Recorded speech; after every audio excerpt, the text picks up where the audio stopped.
Hi guys, welcome back to my channel. It has been a hot minute since I have filmed, so I guess bear with me while I kind of get back into things here. It's like kind of awkward, like when I was filming, once or twice a week, it felt really natural and I would come up here and be like, blah, blah, blah, but now it's like, I kind of forget how to do this, so just bear with me while I kind of reintroduce myself to sitting in my room talking to a camera. But yeah, it has been a really long time since I last filmed. I've just been super busy over the past few months. I haven't had time to sit down and film. I barely had time to read. Yeah, just been kind of traveling a little bit, hanging out with my roommate, seeing some of my friends that I haven't seen for a while. But I do want to get back into filming and posting these videos. I really love it. This is a passion of mine. I wouldn't have started this channel if I wasn't, really into it, if I didn't love reading and talking about books and recommending books to you guys. One of my favorite things is when like somebody on Instagram or somebody, comes up to me and is like, oh, I read the book you recommended and I'm obsessed with it. It literally like makes my day. One of my old coworkers actually DM'd me on Instagram today and is like, I'm reading A Court of Thorns and Roses and I'm obsessed with it. And I'm like that actually just makes me so happy. Like, I love these books, and when I recommend a book to you guys and I'm like, I'm obsessed with it, like, I'm obsessed with it, and I want you guys to be obsessed with it, and I want us to talk about it and just be like, ah! So yes, anyway, I'm going off on a tangent, but I'm sitting down, I'm filming obviously as I'm talking to you guys, and I do want to get back to it. So hopefully, this is the first of a few videos coming up soon. And now I'm rambling again, so let's just jump into it. And so as you can tell by the title of this video, I'm going to be talking about the books that I've read recently. There aren't that many because, as I said, I really haven't had that much time to read. But I have read a few books in the past month or so, and I did want to talk about them, give you guys my thoughts. Do I like them? Would I recommend them? Kind of give you guys some good books going into the holiday season. Yeah, that's really all I have to say, so let's jump right in. Okay, so the first two books that I'm going to talk about in this video are Fable and Namesake by Adrienne Young, and this is a YA fantasy duology. So I've been hearing about this series on BookTube and on TikTok and on Instagram and all that stuff for kind of a while now, and there was a bunch of hype around it, so I wanted to pick it up and see, is it worth the hype? It's right up my wheelhouse, kind of like this YA fantasy, romance, kind of all those things. And so I finally was able to pick it up, and I actually thought it was really good. So before I give you guys my thoughts, I will give you guys a quick summary about what this book is about. So this duology takes place in the made-up world of Albion. I think that's how it's pronounced, and we follow our main character Fable, as you can kind of see her right there. Let's do a little side by side. Oh, that's so fun. First of all, yeah, the covers, that's such a clever idea to kind of put her there you go when you put the books together. So that's just really fun, kind of a side note there. But yeah, we follow our main character Fable, and she is a 17-year-old dredger, and what that means is basically she like dives down into the sea to try to find valuables.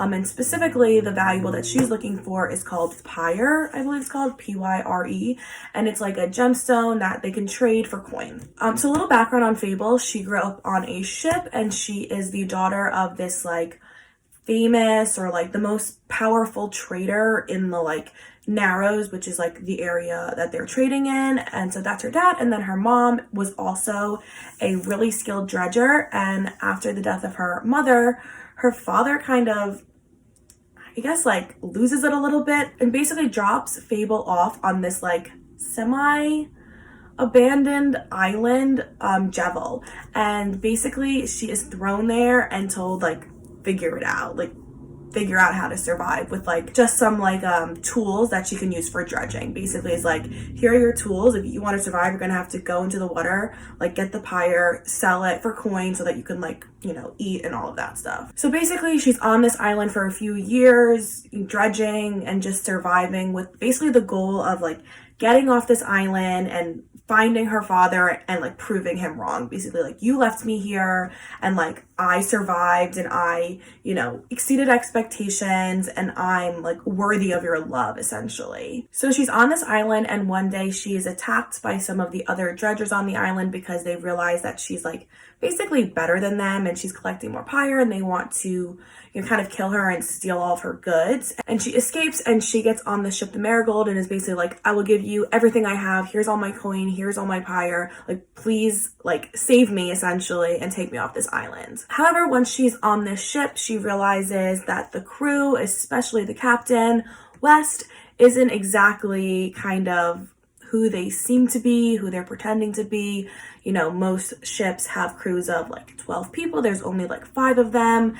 And West, the captain, is very like sketchy. He like isn't saying much. She doesn't know, you know, what like group they're a part of. She doesn't know where they're going. And she's like, this is sketchy, something's going on. So basically Fable is trying to navigate like everything going on around her. She's like dealing with this sketchy crew, this sketchy captain. You know, they're on this ship in the seas, trying not to like, you know, die in this storm. And kind of while all this is going on, she's still searching for her father. She still wants to find him and show him like, you know, I deserve your love, essentially, even though she kind of doesn't word it that way. So that's all I'm gonna say, because I don't want to give anything away, but I actually thought this book was really good. I gave both the first book and the second book 4 out of 5s on Goodreads.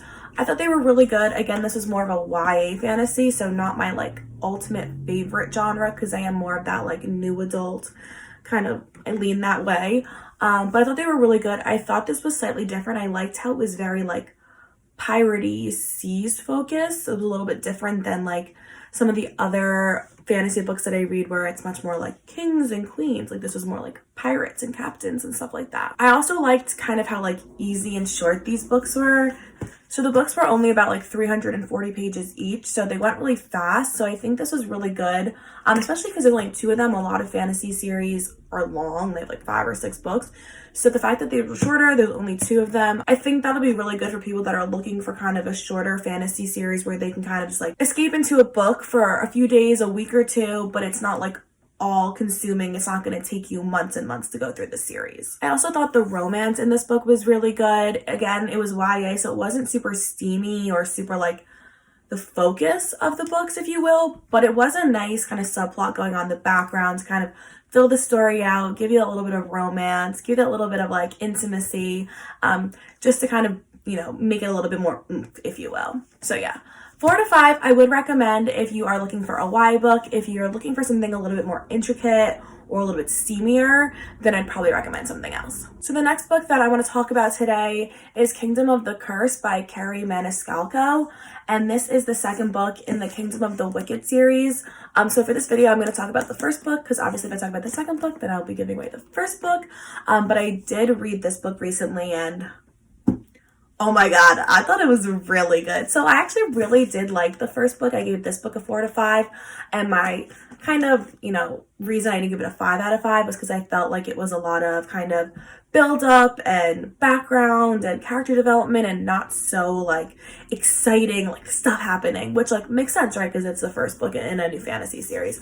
But this book, all right, it picked up right where the first book left off. It was very fast paced. You got a lot of new characters. It was a lot of world development, character development, and oh my god, I don't think this is YA. So this one was very YA feeling in the sense of the romance, but this one did not feel YA. If you're looking for something a little bit steamier, definitely try out this series rather than Fable. This one is going to give you that a little bit more of a romance forward plot, if you will, than just fantasy. But for the sake of this video, I will talk about the first one because, as I said, I don't want to talk about the second one and give anything away. So the kind of, I guess, summary for this book is we follow our main character, Amelia, and she is a twin, and they are twin witches. So her and her sister are, I guess, as I said, they're witches, and they are kind of like 17, 18 years old. And at the beginning of the first book, one of the sisters, Victoria, is brutally murdered.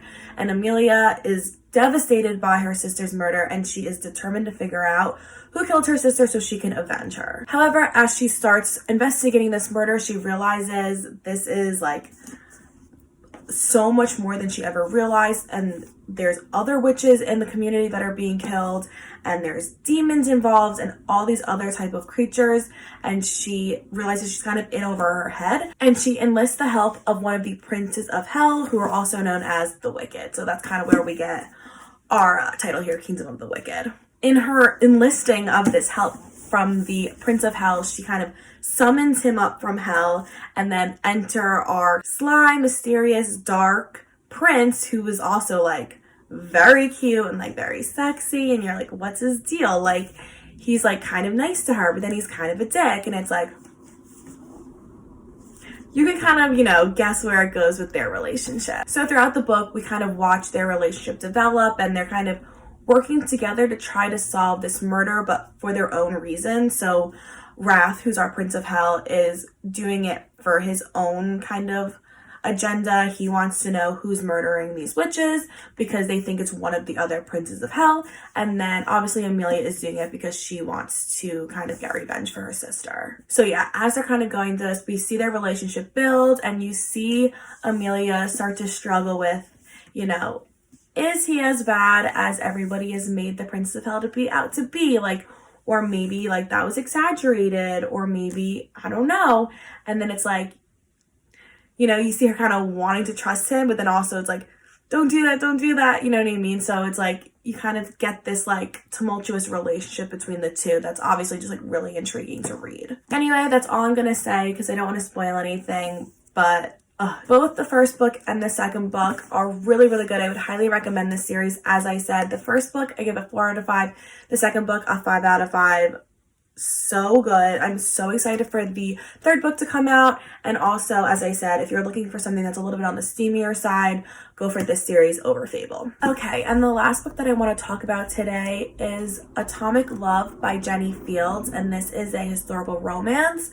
So before I go into a description of this book, I do just want to say, like, I had such high hopes for this book. When I ordered it from Book of the Month, I was really excited to read it because I don't read a lot of romances or historical romances that take place in this, I guess, like, time era or whatever. This takes place in the 1950s, and usually a lot of the romances that I read are either like historical romances that take place in either like the 1800s, 1700s, or there are contemporary romances that take place in like the 2000s, right? So I really liked how this was kind of an in the middle, and it wasn't like gonna be, you know, like ballrooms and lady and lord and blah blah blah, but it also wasn't gonna be like the contemporary romance that could take place, you know, within the last decade or two. However, as I was reading it, I just kind of felt like it was really boring. Like, it had all of the ingredients, I guess, to be really good. And I was telling my roommate, I was like, you know, this is the main character, and then this happens and this happens, and she's like, oh, that sounds really interesting. And I was like, you would think, but for some reason it's just kind of boring. All right, so let me tell you guys a little bit about the book. Basically, this book takes place in Chicago, 1950. We follow our main character, Rosalind, and she is a scientist who worked on the Manhattan Project, which is the group of scientists who developed the atomic bomb that was used in World War II. So basically, Rosalind is this like only female scientist in this group of the Manhattan Project, and she's like kind of just really flourishing in her life. Again, she's like the only female, so she's like leaps and bounds above all the other women in the field, and she meets this guy Weaver, and they kind of fall in love, and she's dating him, and she's like just very happy. Flash forward 5 years later, she gets fired from her job. Weaver breaks up with her, and she's working, you know, at some jewelry counter, and she's just so unhappy with where her life has gone. Then Weaver, who was her boyfriend at the time, kind of gets back in contact with her and wants to see her and wants to kind of explain why he broke up with her and why he's been absent the past few years. But at the same time, she's also contacted by the FBI because the FBI believes that Weaver is a spy selling bomb secrets to the Russians. So we kind of have this like weird situation of where the FBI puts Rosalind in the middle, and she doesn't want to see Weaver because he broke her heart. But the FBI agent is basically like, no, please, like, you know, please form a relationship with him because we need to know if he is telling the Russians this information in order to like protect the country, right? So you put us all together and you're like, oh, that's actually kind of interesting. You know, you see like the interesting background of like World War II and like spies and like, I don't know, all of that stuff. Then you can kind of see the potential for a love triangle because obviously that's where it's headed, right? And so it's like, you think this would be really interesting, but for some reason, it just doesn't click for me. I just thought the love triangle was really like, Like, what's really good in good love triangles, I find, is that you, like, can't decide who you're rooting for, right? You want both of them to win. So think like Vampire Diaries, right? You have Steph and you have Damon, and they're so different, and Damon is like the more obviously bad guy, but everything he does is like justifiable through love, and then he falls in love with Elena, and Stefan's still in love with Elena, but like, you just can't choose. I mean, I was Team Damon, I'll just tell you that, but like, what was so good about that love triangle is that you genuinely wanted both guys to win, and either way, you were going to be upset with who she picked. Whereas with this, honestly, I just didn't care. I was just like, Weaver kind of sucks. He like broke up with you and like may or may not be a spy, but like, all right, so just he's to go, if you will. And then this FBI agent is kind of crushing on her, but also like, one, that's kind of inappropriate for like his position, and like the power dynamic is weird. And then like, he was just kind of like, like he has these war stories and you feel really bad that he was like held captive, but then he's like just kind of boring. I don't know. And then I read this whole story and then the ending is just like, really? That's the end? So yeah. I gave it a 3 out of 5 on Goodreads. I'm trying to be a little bit more strict with my ratings on Goodreads because if you've watched my previous videos, I really don't like rating anything 3 or below because I have this thing where like, just because I didn't like it doesn't mean it's bad and blah, blah, blah. But yeah, I just didn't like this book and I would not recommend it. I just think there's so many other good stories, so many other good romances, so many other good love triangles, like, that I would just recommend over this book. So yeah, I think this one you can probably just pass on. So those are all the books that I have to talk about today. I hope you like this video. I hope you get a good recommendation. Please let me know if you end up picking up any of the books I talked about today. Please let me know what you think about them. I'd love to hear you guys' thoughts. Maybe you read Atomic Love and you loved it, and I would love to hear, you know, why you liked it.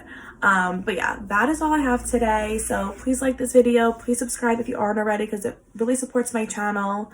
But yeah, I'll see you guys in the next one. Bye!